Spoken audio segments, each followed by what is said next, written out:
மனத்தின் உள்ள அன்பால் நினைக்கக்கூடிய அன்பு அன்பாகிய குகைக்குள் இருப்பதனால் அவன் குகன்னு பேர்.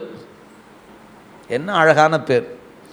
பேர் வந்து நாமளும் தான் வைக்கிறோமே, என்னென்னமோ பேரை வைக்கிறோம். குகன்னு பேர் வச்சா எப்படி இருக்கும்? நெஞ்ச குகைக்குள்ளே உட்கார்ந்துருப்பவன், அன்பு கூட்டுக்குள்ளே இருக்கிறவன். இதுதாங்க குமரன், முனி குமரன். எத்தனை பேர்? கந்தன். அனுபூதி எடுத்து படித்து பாருங்கள். குமரன் குமரன் முருகன் என்று உருகும் செயல் தந்து என்று அருளாய். அந்த பேரை சொன்னால் உருகுமா?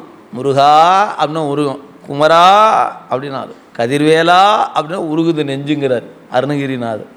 நமக்கு தான் எல்லாத்தையும் சொல்லி சொல்லி பார்க்குற ஒன்றும் உருக மாட்டேங்குது இல்லைங்களா? ஏன்னா அன்பு இல்லாததுனால, வேற ஒன்றும் இல்லை. நமக்கும் அன்பு வயப்பட்டால் நம்ம நெஞ்சும் உருகும், நிச்சயமாக உருகும். அந்த அன்பு வயப்படுற வழி தெரியாமல் நிற்கிறோம். அதுக்கு தான் வழி சொல்கிறார்.